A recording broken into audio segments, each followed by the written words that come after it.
নির্বাচনটা মানে সবাই বলছে নির্বাচনটা খুব ভালো হওয়া দরকার, কিন্তু একটা নির্বাচন ভালো হইতে গেলে যে কোনো একটা তরকারি ভালো হইতে গেলে যে সমস্ত ইনগ্রিডিয়েন্টস দরকার হয়, আপনি কি মনে করেন কিনা যে এই নির্বাচন ভালো হওয়ার জন্য আমলাতন্ত্র থেকে শুরু করে যারা যারা এটার স্টেক আছেন তাদের আচরণ প্লাস সাথে যদি বলি যে রাজনৈতিক দলগুলোর যে আচরণ, এখানে কি আপনি দেখতে পাচ্ছেন যে ভালো নির্বাচন হবে? আমি কনফিউজড। কেন কনফিউজড? না, বলে যে মর্নিং শো দা ডে।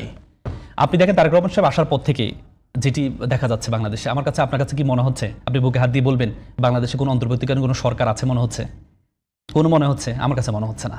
আমার কাছে মনে হচ্ছে একদিক থেকে সবকিছু কন্ট্রোল করা হচ্ছে।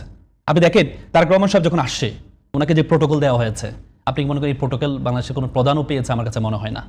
এবং একটা আসছে, সেখানে সচিব, বর্তমান সচিব দাঁড়িয়ে তাকে অভ্যর্থনা জানাচ্ছে রাস্তায় দাঁড়িয়ে, এবং কি বিটিভির মহাপরিচালক বিটিভিটাকে লাইভ করছে। তথ্য মন্ত্রণালয় থেকে বলা হয়েছে যে এটা তো আর সরকারি বিষয় না, আমাদের টাকা সরকারি টাকা খরচ করে কেন করা হচ্ছে? মহাপরিচালক সে কথাটাই শুনেনি। এবং কি আপনি পুরো বাংলাদেশের এখন যে অবস্থাটা দেখেন, পুরো বাংলাদেশে আমি শুরুতে যেটা বলেছি আপনাকে, দ্বিচারিতার যে জায়গাটা, কেউ দুই জায়গা তার ন্যাশনালিটি আছে, তার এটা বাতিল হচ্ছে না, আর কারো আছে তারটা বাতিল হয়ে যাচ্ছে। তারপর কারো ঋণ খেলাফি আছে, সেটা বাতিল হচ্ছে না, কারো ঋণ খেলাফি আছে, সেটা বাতিল হয়ে যাচ্ছে। মানে পুঙ্খানুপুঙ্খানুভাবে মানে পুরো একটা প্রক্রিয়া, আপনি পুরো বাংলাদেশের একটা প্রক্রিয়া যেভাবে মানে বিএনপিকে ক্ষমতা, আমার কাছে মনে হচ্ছে যে প্রধানমন্ত্রিত্ব এই যেটা হাসনাত বলেছে যে প্রধানমন্ত্রী দিয়ে দেন, তাহলে এত কষ্ট করে এত খরচ করার কি আছে? এত খরচ করার কি আছে? আপনি দেখেন সিম্বলটা, আপনি দেখেন এই একটা মামলা, আওয়ামী আমলে একটা মামলা, সে মামলা তার পাতিটা বাতিল হচ্ছে। জুলাই হত্যা মামলা যার বিরুদ্ধে আছে তার পাতিটা বাতিল হচ্ছে। আপনি মুন্সিগঞ্জে দেখেছেন, ব্রাহ্মণবাড়িয়া দেখেছেন, তাদের বাতিল হচ্ছে না। তার মানে এই যে দ্বিচারিতা, এটা কেন হচ্ছে? এটা এই জন্যই হচ্ছে, মানে সবার জন্য একটা তড়িঘড়ি শুরু হয়েছে, সবার একটা তড়িঘড়ি শুরু হয়েছে যে ক্ষমতা। এবং কি আপনি দেখেন প্রত্যেকটা বড় বড় জায়গা থেকে তারেক রহমানের সাথে দেখা করতে যাচ্ছেন, আপনি দেখেছেন। এবং কি আমার মনে হয় এনএসআই এর প্রধানও মনে হয় তার সাথে এটা মিডিয়াতে আসছে, হ্যাঁ মিটিং করে আসছে। তাহলে এইগুলো কি দেখায়? এগুলো কি দেখায়? তার মানে আপনি দেখেন, এবং মিডিয়ার আপনি যে কার্যক্রমগুলো দেখছেন, উইথ ডিউ রেসপেক্ট, আমি এক্সেপশন আছে, আমি কিছু মিডিয়ার কথা বলছি, যেভাবে মানে শেখ হাসিনাকে, আসলে শেখ হাসিনা ফ্যাসিস্ট হয়েছে কেন? শেখ হাসিনা ফ্যাসিস্ট হয়েছে, তাকে চারপাশ থেকে যেভাবে মিডিয়া বলে প্রত্যেকটা জায়গা থেকে তাকে যেভাবে বাতাস দেওয়া হয়েছে, তাকে প্রত্যেক বলছে আপনি যা বলবেন সবকিছু সত্য, কোনো মিথ্যা নেই, আপনি যা করবেন সব সত্য। ডানে বামে যারা ছিল সবাই বলেছে আপনি যা করবেন সবই রাইট। এই যে সবই রাইট করতে গিয়ে শেখ হাসিনাকে ফ্যাসিস্ট বাড়িয়েছে।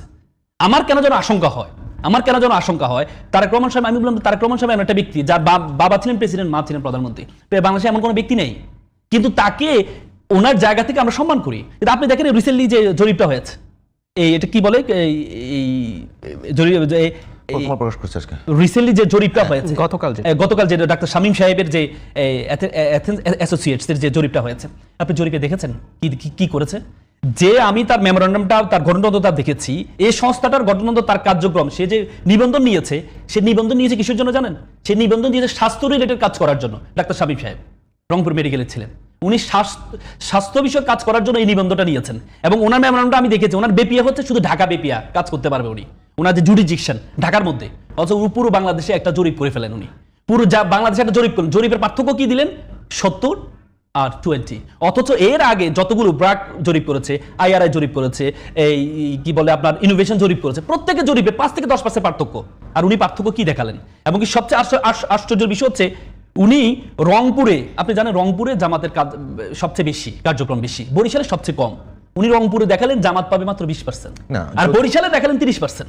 না, যদি ধরেন যে প্রতিষ্ঠান জরিপ করেছে তা যদি তাদের জরিপ যদি ঠিক না হয়, সেটি তো তাদের গ্রহণযোগ্যতা। এই যে জরিপটা সে করেছে, এবং এই জরিপটাকে যেভাবে ফুলিয়ে ফাঁপিয়ে যেভাবে প্রচার করা হয়েছে, আপনি দেখেন যেভাবে প্রত্যেকটা জায়গায়, অথচ এটা একটা সংস্থার পর্যায়ে পড়ে না।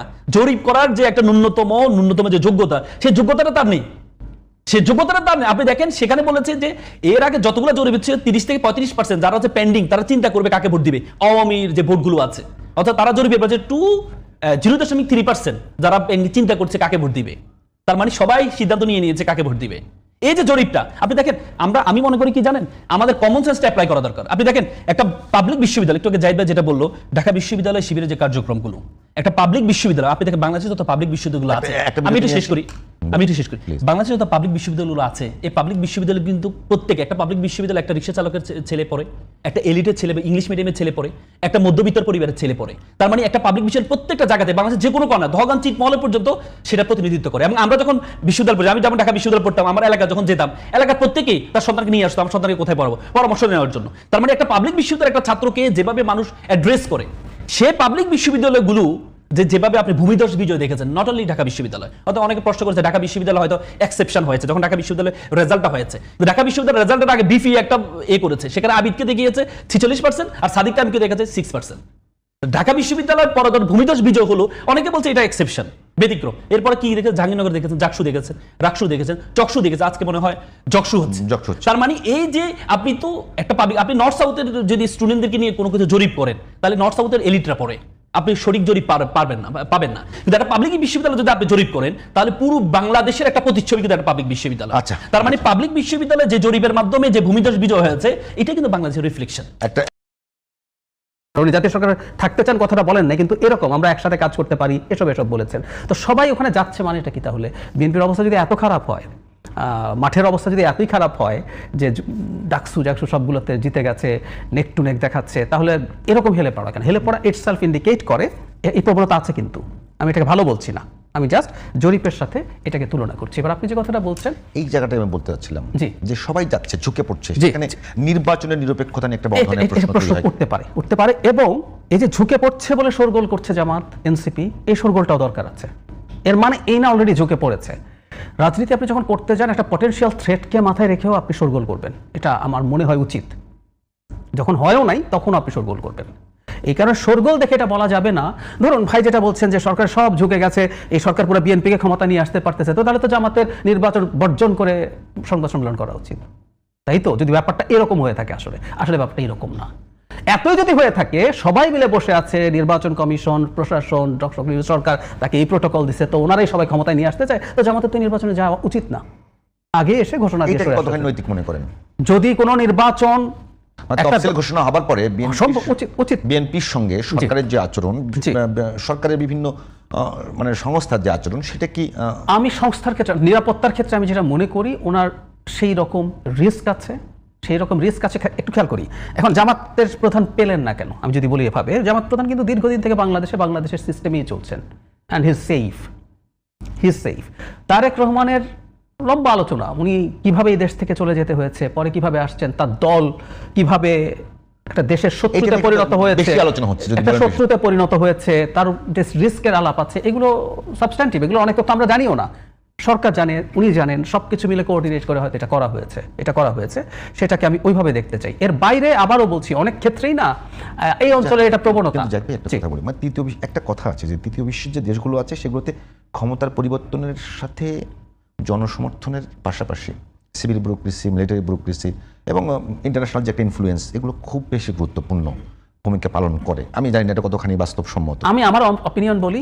সেই জায়গাটা থেকে আমরা দেখছি যে সিভিল ব্যুরোক্রেসি, মিলিটারি ব্যুরোক্রেসি, সব জায়গাতে ইভেন গণমাধ্যম পুরোটাই কোনো একটা দলের দিকে ঝুঁকে গেছে। সেখানে একটা কথা থেকেই যায় যে একটা কনস্পিরেসি থিওরি তো কাজ করে। আমি পাল্টা বলি, সেটা হচ্ছে যদি এটা ঘটেও, এখন ভাইয়ের হয়তো ভালো লাগবে না, জামাত অনেক অনেক অনেক পেছনে বিএনপি চেয়ে, ইটস মাই পারসেপশন। এই যে জরিপটা হয়েছে, আমি আবার বলছি, জরিপ বলছে ভাই ওটা বিশ্বাস করছেন ব্র্যাকেটটা, আমি এটা করছি, আমি এটাকে সঠিক মনে করি, কারণ 1 মাস আগে আসলে জরিপের যারা ভোট দেবে না তারা সিদ্ধান্ত নিয়ে নেওয়ার কথা। এর মধ্যে আরেকটা জরুরি ব্যাপার আছে, জরিপ করা হয়েছে ডিসেম্বরের 20 থেকে জানুয়ারির 1, এর মধ্যে দুটো ঘটনা ঘটেছে। তারেক রহমান দেশে এসেছেন এবং বেগম খালেদা জিয়া মারা গেছেন। 1984 সালে ইন্দিরা গান্ধী যখন মারা যান, 84 সালে একটা নির্বাচন হয়েছিল ভারতে, কংগ্রেস তার ইতিহাসের সর্বোচ্চ সিট পেয়েছে 414, আগের নির্বাচনের তুলনায় 61টা সিট বেশি পেয়েছে। ইন্দিরা গান্ধীর মারা যাওয়া আর ম্যাডাম একই রকম এটা বলতে পারি। ইন্দিরা গান্ধী হত্যাকাণ্ডের শিকার হয়েছেন, ম্যাডামকেও স্লো হত্যাকাণ্ড হিসেবে আপনি ট্রিট করতে পারেন, কারণ এটাই, উনি জেলে ছিলেন, উনি ট্রিটমেন্ট নিতে পারেননি, ওনাকে স্লো পয়জনিং করা হয়েছে, এই অভিযোগ আছে, উনি বাইরে গিয়ে লিভার ট্রান্সপ্লান্ট করলে ভালো থাকতে পারতেন। সো ওনার এই মৃত্যু এই সময় হওয়ার সাথে ওনার উপর অত্যাচার নিপীড়নকে আপনি দায়ী করতে পারেন। প্লাস উনি যেভাবে গেলেন, উনি যেভাবে সবার শ্রদ্ধেয় ব্যক্তি হিসেবে গেলেন, এই সিম্প্যাথি ভোটও যোগ হবে আমি শিওর। ফলে যারা ইনডিসাইডেড ছিলেন, নন ডিসাইডেড ছিলেন, তারা এই ডিসিশন নিতে পারে, এটা আমার ধারণা। আবার বলছি, এটা আমরা নির্বাচনের পরে বুঝবো, ভারতে মেলে নাই, আমারটা নাও মিলতে পারে।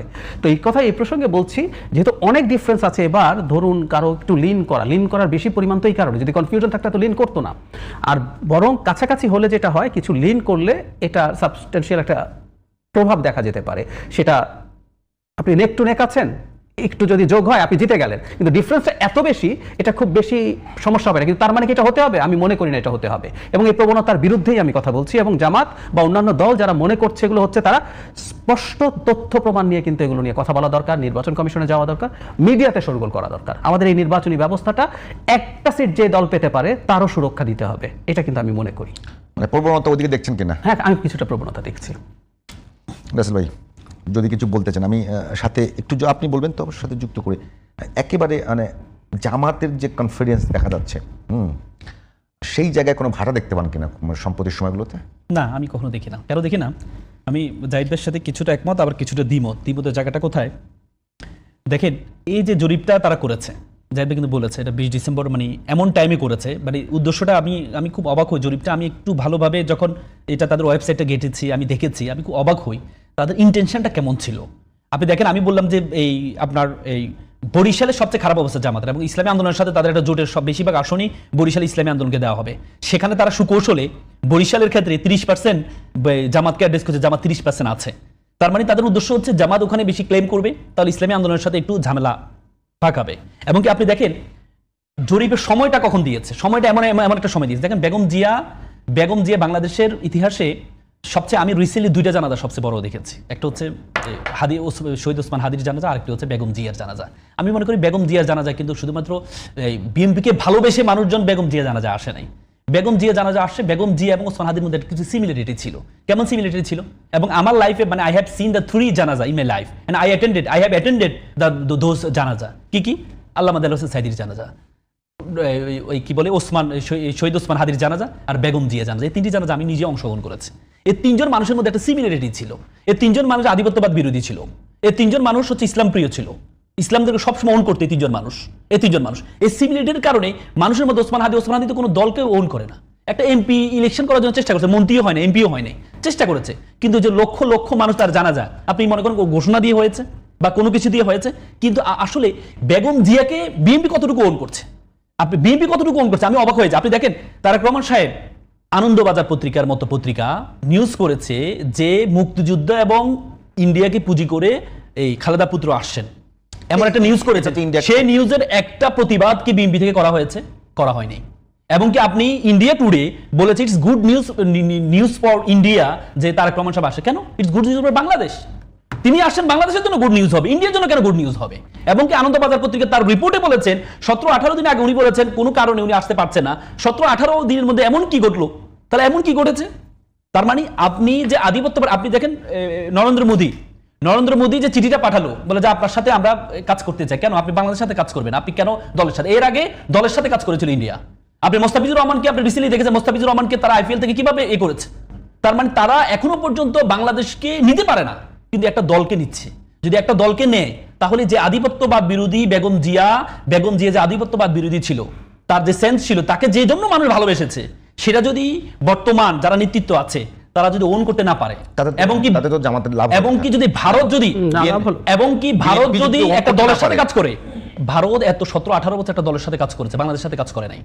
এখনো তাদের চিন্তা যে চিঠিটা নরেন্দ্র মোদী তারেক রহমান সাহেবকে দিয়েছে যে আপনার নেতৃত্বে আমরা কাজ করতে চাই। কেন? আপনি তো বাংলাদেশের সাথে কাজ করা দরকার ছিল। আমি মনে করি এই যে আধিপত্যবাদী বেগম জিয়া যে চেতনা, সে চেতনা বিএনপি এখন ধারণা করলে তো, আমি বলি বিএনপি ধারণা করলে বিএনপির যারা বিরুদ্ধ রাজনৈতিক দলগুলো আছে তাদের লাভ হবে, তো সেখানে তো চুপ থাকাই উচিত। তাহলে এই জন্যই তো ইলেকশনটা স্বচ্ছতা লাগবে। ইলেকশন যদি স্বচ্ছ হয় তাহলে বোঝা যাবে আসলে মানুষ কি চায়। মানে we have to know the pulse of the people. আপনি জনগণের পালস বুঝতে হলে তো আপনাকে ইলেকশনের স্বচ্ছতা লাগবে। কিন্তু আপনি তো চারপাশের থেকে এমন একটা ন্যারেটিভ তৈরি করছেন, মিডিয়া বলেন, প্রত্যেকটা জায়গা থেকে যেভাবে এখনই মনে হচ্ছে যেন প্রধানমন্ত্রী হিসেবে বসিয়ে দিচ্ছেন।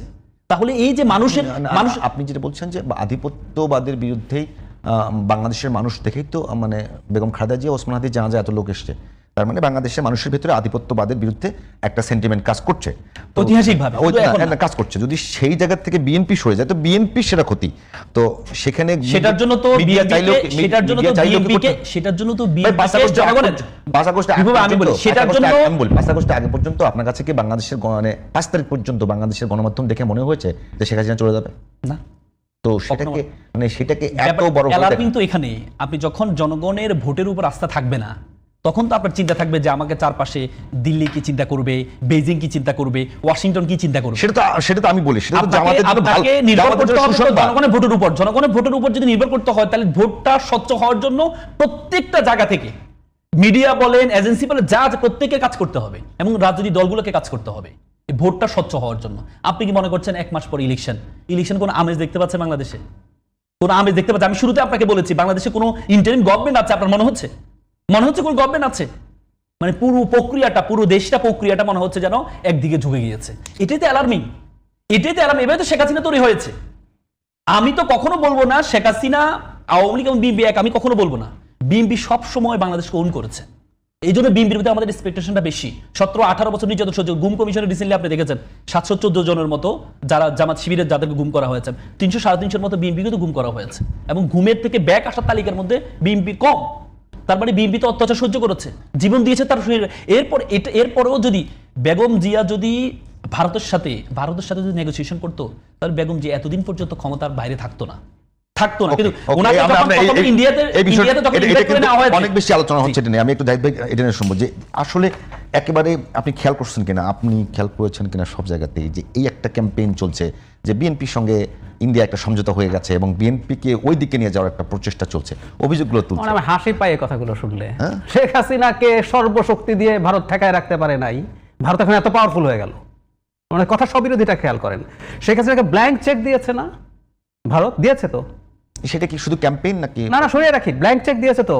তাকে ক্ষমতায় থাকার জন্য যা যা করার, বাংলাদেশের রয়ের এজেন্ট আছে, ওটা আছে, সেটা আছে, বাংলাদেশের গোয়েন্দা সংস্থার ভিতরে ওদের লোক গিজ গিজ করে, সব বলা হয়েছে তো। শেখ হাসিনাকে ক্ষমতায় রাখা গেল শেষ পর্যন্ত 17-18 বছর লেগেছে তো। না, লাস্টের কথা বলছি, লাস্টের কথা বলছি, সেই পরাজিত শক্তি 1.5 বছরের মধ্যে এত পাওয়ারফুল, সে একটা দলকে ক্ষমতা নিয়ে আসে।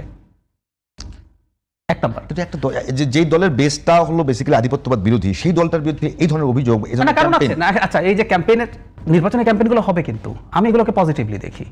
নির্বাচন কিন্তু পারসেপশনের ব্যাপার। যেমন ধরুন জামাতের ডাক্তার তাহের, যাকে ডিফ্যাক্টো আমির বলেন অনেকে, শ্রীরাধা দত্ত বাংলাদেশে আসছে, উনি 10 ট্রাক অস্ত্রের সাথে, আমি চাইলে আমি কিন্তু পড়ে শোনাতে পারি, হ্যাঁ আপনি চাইলে, ওটার সাথে ছিলেন না, ওনারা শরিয়া কায়েম করবেন না। শ্রীরাধা দত্ত কোট করেছেন, তাহের তাকে এগুলো বলেছেন। বিএনপির সময় তো 10 ট্রাক রয়েছে, ভারতের ইন্টিগ্রিটির জন্য ভালো। আমি যদি বলি উনি নাকে খত দিতেছেন কেন? শরিয়া করবেন না, উনি একটা ইসলামী দল, ইন্ডিয়াকে জবাবদিহি করতে হবে কেন? আমি এই কারণে বলছি ইটস পারসেপশন।